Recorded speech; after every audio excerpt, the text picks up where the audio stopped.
Hello दोस्तों, मेरा नाम अभिषेक है और आज के इस वीडियो में हम बात करेंगे कि कोविड-19 के समय पे या फिर ऐसी कोई भी अगर एपिडेमिक या फिर कोई गंभीर समस्या राज्य सरकार के सामने आती है या केंद्र सरकार के सामने आती है, तो उनसे निपटने के लिए क्या मेजर वो फैक्ट्स रहते हैं, क्या मेजर वो रूल्स रहते हैं, एक्ट्स रहते हैं, जिनको ये इन्फोर्स किया जाता है। तो सबसे पहले दोस्तों,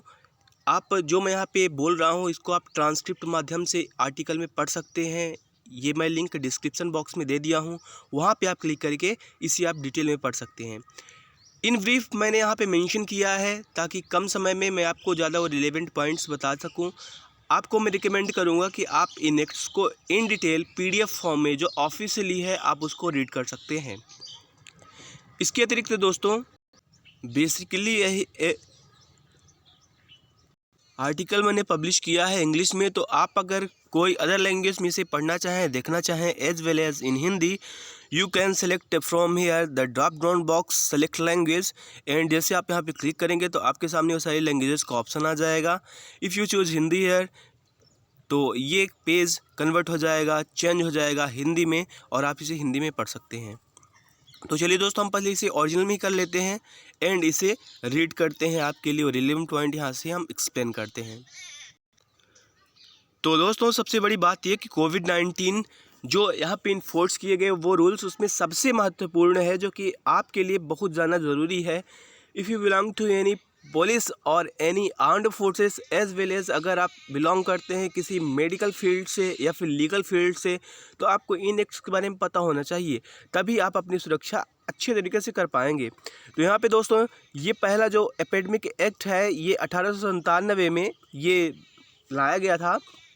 मेजर पार्ट इसी का रहा है। उसके अतिरिक्त इसी को यूज़ करते हुए जो अमेंडमेंट, एपिडेमिक अमेंडमेंट, यहाँ पे एग्जैक्ट नाम इसका ऐसा नहीं है बल्कि मैंने इजी लैंग्वेज में आपको यहाँ पे डिफाइन किया है। ये एक्ट ऑर्डिनेंस जो 2020 का अध्यादेश है वो लाया गया है और इसमें ही हम आपको आगे बताएंगे कि किस तरह से जो अपने डॉक्टर, नर्स या फिर पुलिस बोल सकते हैं। पुलिस के अतिरिक्त अगर मैं भी कॉमन मैन हूँ, अगर आपने देखा होगा वॉलंटियर जो साइन किए जाते हैं मध्य प्रदेश गवर्नमेंट के द्वारा किए गए या फिर सेंट्रल के द्वारा किए गए, उन सबको भी कोरोना वारी जो आप बोलते हैं या फिर हेल्थ वर्कर, मैं आगे आपको एक्सप्लेन करूंगा, उन सबको बोला गया है। तो दोस्तों, सबसे महत्वपूर्ण यही दो एक्ट्स हैं जो कि यूज़ किए गए हैं। इसके अतिरिक्त और भी हैं जिन्होंने विटल रोल प्ले किया है। दोस्तों, आपको ध्यान देने वाली बात यह है कि WHO जो वर्ल्ड हेल्थ ऑर्गेनाइजेशन है, इसने 2020 में स्टार्टिंग में ही कोविड-19 को एक एपिडेमिक घोषित कर दिया एंड आपने देखा होगा कि जो स्टे होम स्टे सेफ है, इसका मोटो अब भी अपनाया जा रहा है मैक्सिमम कंट्री के द्वारा। और जितना भी अगर अनलॉक भी हुआ है उसमें भी कोई प्रिकॉशंस या मेजरमेंट्स लेने की बात स्ट्रिक्टली बोली गई है। लेकिन अगर आप CRPC, IPC या फिर कोई भी ऐसे एक्ट्स पढ़ें, अगर आप पुलिस से बिलोंग करते हैं तो आप अच्छी तरह से जानते होंगे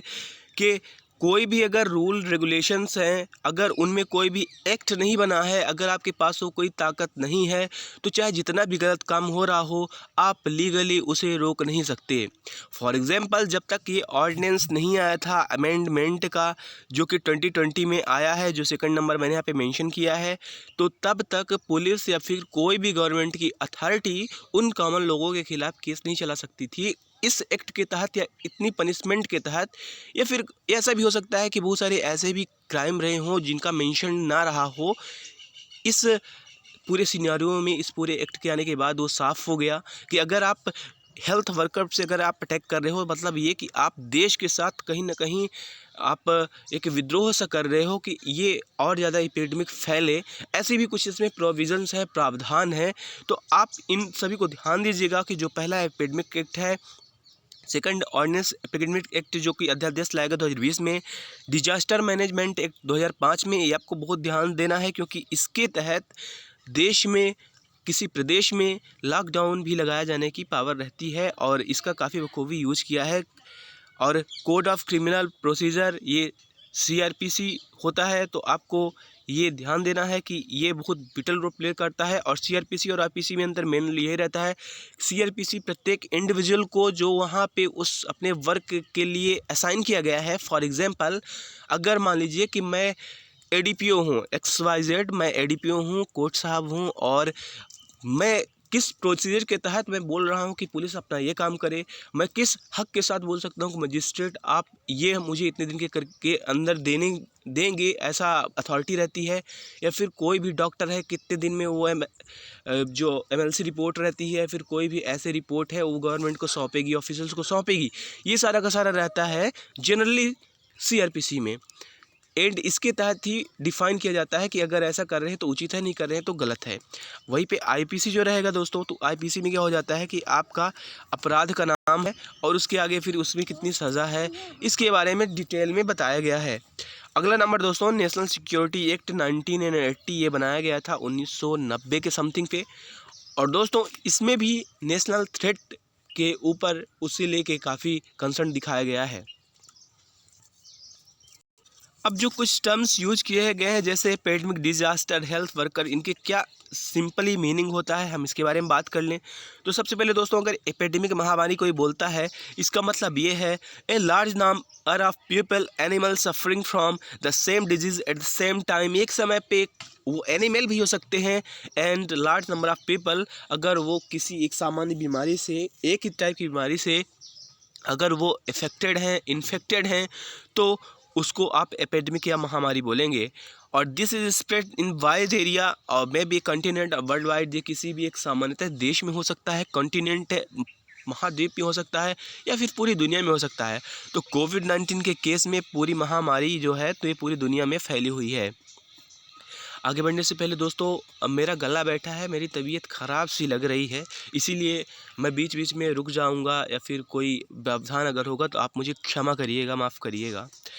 डिजास्टर जो है, डिजास्टर का मतलब ये है दोस्तों कि वो नेचुरल कैलामिटी हो सकती है, कोई ऐसी आपदा, या फिर मान लीजिए कि ह्यूमन मेड हो सकती है, मैन मेड हो सकती है, लेकिन जो उसका आपदा रहेगी जैसे फ्लेम, आग का लगना, या फिर कुछ ऐसा भी है जो कि किसी एक बहुत बड़े क्षेत्र या फिर छोटे क्षेत्र को भी अगर वो डिफीट करती है, वहाँ पे वो फैलती है, वहाँ रहने वाली अगर कम्युनिटी उस पर कंट्रोल नहीं पा पाती है, तो उसको आप आपदा बोलेंगे। आपदा आप दुर्घटना से इस तरह से अलग कर सकते हैं सामान्य दुर्घटना से, कि आपदा में आप उस आपदा पे कंट्रोल नहीं कर पाते उतना सामान्यतः, जितना आप किसी सामान्य जो परेशानियां रहती हैं आप उन पे आप कंट्रोल कर पाते हैं। जैसे नेपाल में हुआ अर्थक्वेक, गुजरात में हुआ अर्थक्वेक, सुनामी का आना, इसके अतिरिक्त जो मान लीजिए कि अभी लेबनान में एक विस्फोट हुआ था जिसमें कि आधा शहर बर्बाद हो गया, काफ़ी लोग की डेथ हो गई, वहाँ के भी प्राइम मिनिस्टर ने इस्तीफा दिया था। तो आप उसे प्राकृतिक या फिर नेचुरल नहीं बोल सकते, वो एक ह्यूमन मेड था, मैन मेड था, कृत्रिम था, क्योंकि वो जो दुर्घटना हुई है वो इंसानों की वजह से हुई है। वो वहाँ पे इतनी अधिक मात्रा में वो विस्फोटक पदार्थ इकट्ठा हो गया था एंड समुचित रूप से उसको प्रोक्योर न कर पाने की वजह से इतना कठिन, इतना गंभीर वो विस्फोट हुआ था। तो आपको इसकी भी टर्मिनोलॉजी ध्यान रखनी है, इसका मतलब क्या होता है। अब हेल्थ वर्कर है दोस्तों, तो ये जो जनरल सी बातें हैं जैसे हेल्थ वर्कर्स हैं एंड वालंटी एक्ट है, एसेट्स हैं, ये सारे के सारे अगर आप सिंपल मीनिंग में जाएँ तो इनके कोई भी असामान्य अर्थ हो सकते हैं, लेकिन यहाँ पे क्योंकि मैनली कोविड-19 के बारे में बात की गई है, तो इसलिए हेल्थ वर्कर एज पर जो ऑर्डिनेंस अध्यादेश है 2020 का, उसके अनुसार हेल्थ वर्कर उनको बोला गया है कि जो भी पर्सन अपने ड्यूटी में होते हुए, देखिए दोस्तों इसमें ऐसा है कि अगर मान लीजिए कि आप एक टीचर भी हैं, XYZ, अगर आप मान लीजिए कोई ऐसे भी प्रोफेशन से जुड़े हैं जो कि मान लीजिए कि गवर्नमेंट नहीं भी है, प्राइवेट ही है, या फिर PSU है, या फिर मान लीजिए गवर्नमेंट भी है, लेकिन आप डायरेक्ट या इनडायरेक्ट ऐसी गंभीर समस्या से जूझ सकते हैं जो कि कोविड-19 की वजह से है, और आप वह काम कर रहे हैं गवर्नमेंट के लिए, या फिर अगर प्राइवेट भी हैं तो आप जन सामान्य के लिए कर रहे हैं, तो ऐसे में आप हेल्थ वर्कर कहे जाएंगे। फॉर एग्ज़ाम्पल, अगर टीचर्स भी स्कूल गए किसी वजह से, किसी काम को लेके, या फिर कोई कोटेदार है वो अनाज का वितरण कर रहा है ड्यू टू कोविड-19 टाइम पे ही, तो कोटेदार जो है या फिर गांव का जो सरपंच है अगर ऐसे रिलेट कर रहा है, चांसेस है कि उसको कोविड-19 हो सकता है, उसको उस बीमारी से जूझना पड़ सकता है, इन्फेक्शन हो सकता है, तो उसे भी आप हेल्थ वर्कर बोलेंगे एज पर दिस ऑर्डिनेंस। जाहिर सी बात है कि जो अतिरिक्त यहाँ पे 2 का मेंशन किया गया है, जो कि पब्लिक क्लिनिक सर्विस प्रोवाइडर होते हैं लाइक नर्स एंड डॉक्टर्स, और individual who is authorised by government to prevent the outbreak, इन सभी को आप हेल्थ वर्कर में काउंट करेंगे। यहीं पे जो वायलेंट एक्ट रहता है दोस्तों, तो वायलेंट एक्ट आपको काफ़ी सारा देखने को मिला था। हम वायलेंट एक्ट की वजह एग्जैक्ट नहीं बता सकते, लेकिन इसका मेन जो मतलब रहता है, जो मेन फैलने की वजह रहती है, वो ज़्यादा में आप देखेंगे कि उसमें जो अफवाह फैल रही रहती है उसकी वजह से होता है। तो मध्य प्रदेश के इंदौर में ऐसा देखने को मिला था, और भी अपने देश में, विदेश में भी हो सकता है मामले रहे हों, लेकिन हम तो अपने देश की बात करेंगे अभी। तो यहाँ पे भी बहुत सारी ऐसी सिटीज़ हैं जहाँ की आपको ऐसे मामले देखने को मिले होंगे कि हेल्थ वर्कर्स पे, पुलिस पे, या फिर पुलिस तो उस पर भी कहीं ना कहीं मान लीजिए कि थ्रेट्स हुए ड्यू टू कोविड-19 टाइम, एंड जो गवर्नमेंट ऑफिशियल्स हैं और ज़्यादातर नर्स जो हैं, डॉक्टर्स हैं, उन पे अटैक हुआ है। तो इस सब को वायलेंट एक्ट माना जाएगा 2020 के तहत, इसको हिंसात्मक कार्य माना जाएगा, और इसके अनुसार प्रावधान किया गया है कि क्या कैसी सज़ा मिलेगी डिफरेंट एक्ट्स तहत। वहीं पे दोस्तों जो एसेट है, तो एसेट जनरली अगर हम ब्रॉडली बात करें तो वो कुछ भी हो सकता है, किसी भी पर्सन को हो सकता है, लेकिन ऐसे में जो एसेट बना है कोविड-19 की वजह से, तो इसको डिफाइन किया गया है। जो ऑर्डिनेंस आया है, अध्यादेश आया है 2020 एपिडेमिक एक्ट का, उसमें जो क्लिनिकल एस्टेब्लिशमेंट हैं, क्वारंटाइन सेंटर्स हैं, गवर्नमेंट के हो सकते हैं, प्राइवेट भी हो सकते हैं, अगर वो अच्छे काम के लिए, जन सेवा के लिए, अगर वो भलाई के लिए आ रहे हैं, तो उनकी किसी भी तरह की परिसंपत्ति, चाहे वो शासकीय हो या प्राइवेट हो, अगर ऐसे को आप नुकसान पहुंचा रहे हैं, तो वो सारा का सारा एसेट्स में काउंट हो रहा है कि आप सरकारी संपत्ति या फिर इस अध्यादेश के तहत उस संपत्ति को आप डिस्ट्रॉय कर रहे हैं, जो कि नहीं होना चाहिए। तो अब यहाँ पे दोस्तों वो सारी की सारी जनरल सी बातें हैं। अब आपको कुछ यहाँ पे इम्पोर्टेंट जो फैक्ट्स ध्यान रखना है, जो इम्पोर्टेंट यहाँ पे आपके सामने आर्टिकल्स हैं, सेक्शंस हैं, आप उन सबको ध्यान दीजिएगा। आप इन ब्रीफ यहाँ पे देख पाएंगे। एंड इसके अतिरिक्त दोस्तों जैसे कि आप देखे होंगे कि अगर आप मास्क नहीं पहनते, या फिर मान लीजिए कि आप कोई ऐसा ऑफेंस करते हैं जो कि गवर्नमेंट की नज़र में सही नहीं है, और ख़ासकर ऐसे टाइम पे आप पे फ़ाइन लगाया जाता है, तो ये जो पावर है वो सेक्शन 188 के तहत, जो कि कौन से में आ जाती है, आईपीसी में जाती है। अगर आप 188 का उल्लंघन कर रहे हैं, इसका मतलब ये है कि जो गवर्नमेंट ऑफिशियल मौजूद है, और गवर्नमेंट ऑफिशियल आपको ये बोल रहा है कि ऐसा मत करो, ऐसा करने से नुकसान होगा, ऐसा करने से आप वायलेट कर रहे हो उन रूल्स को, उन नियमों को जो कि सरकार आपके हित में बनाई है। 2 बातें हैं दोस्तों। देखिए, मैं यहाँ पे बिल्कुल साफ साफ बातें बता रहा हूँ। अगर मान लीजिए कोई आप ट्रैफिक में जा रहे हैं, यहाँ पे पुलिस है, आप मास्क की जगह पे अगर आप तौलिया लगाए हैं, तौलिया लपेटे हैं, तो कई बार आप देखे होंगे कि ये आपको रुका के पैसा लेगा। हम बिल्कुल क्लियर बता दें कि ये कोई भगवान नहीं है, और ये बिल्कुल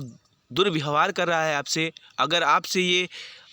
कुछ लोगों के सामने बदतमीज़ी करे या फिर ऐसा करे, तो आप इस इंसान के खिलाफ़ आप रिपोर्ट करा सकते हैं, एंड जा सकते हैं आप सीधा इसके खिलाफ़ जितनी बड़ी अथॉरिटीज़ हैं। क्योंकि ये ऐसे सामान्य लोगों को, जो कि मैं काफ़ी गवाह रह चुका हूँ कि कुछ ऐसे अगर लोग हैं जो कि मास्क की जगह पे तौलिया लगाए हैं, जो कि वैलिड रीज़न है कि वो ऐसा करें,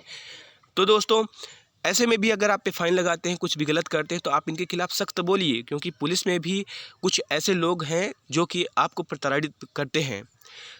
और इसके अलावा दोस्तों, अगर आपने वायलेट कर रहे हैं, अगर आप वायलेट कर रहे हैं इन रूल्स को, इन नियमों को नहीं मान रहे हैं, तो ये इनका ऐसा फ़ाइन लगाया जाना जायज़ रहता है। तो इसीलिए आप जो भी रूल्स रहें, आप उनको एक बार ज़रूर पढ़ें, उनको माने, समझें, ताकि आप समझ पाएँ कि गवर्नमेंट आपसे कहना क्या चाहती है। अब दोस्तों जो क्वारंटाइन शब्द है काफ़ी यहाँ पे प्रचलन में आ गया था, अभी भी है क्वारंटाइन का जो शब्द है। तो ये कोई नया रूल नहीं था, बल्कि ये एपिडेमिक एक्ट जो 1897 का था, उसी को यहाँ पे फॉर्मुलेट किया गया, उसी को यहाँ पे एक्सप्रेस किया गया। एंड उसके अतिरिक्त आप देखेंगे कि जैसे रेलवेज़ का है या फिर अदर कोई मीन्स ऑफ ट्रांसपोर्ट का, ऐसे किसी भी जगह में अगर गवर्नमेंट को ये लगता है कि कोविड-19 की स्प्रेड होने के या फिर ऐसी कोई भी एपिडेमिक स्प्रेड होने के चांसेस हैं, तो एज पर सेक्शन 2A वो आपसे रिक्वेस्ट कर सकती है, आपको ऑर्डर दे सकती है कि you have to vacant this place, और जो भी वहाँ का क्षेत्र है आप देखेंगे उसको प्रतिबंधित कर दिया जाता है। वो इसी के तहत होता है दोस्तों। और सेकंड बात है दोस्तों कि अगर आप पुलिस से बिलोंग कर रहे हैं या फिर अगर आप सामान्य जन हैं तो आपको ये बातें ज़रूर पता होनी चाहिए, ताकि आप इन बातों को ध्यान में रख के पुलिस की भी मदद कर सकें। और पुलिस अगर ऐसा इन एक्ट्स को कभी ध्यान में देती है तो उनको कुछ बातों को फॉलो करना चाहिए, जो कि मैं यहाँ पे मेंशन कर रहा हूँ दोस्तों। मैं ऐसे इसलिए कर रहा हूँ क्योंकि मैं पब्लिक प्रोसिक्यूशन में वर्क करता हूँ एंड मुझे वहाँ का वर्क कल्चर पता है एंड मैं उसे काफ़ी इंटरेस्ट के साथ सीख कर आगे बढ़ने की कोशिश कर रहा हूँ। तो दोस्तों ये जो कॉमन सी बातें हैं आपको ध्यान रखना है कि अगर आप किसी विवेचक के तौर पे, इंस्पेक्टर के तौर पे अगर मान लीजिए आप वर्क कर रहे हैं तो आपको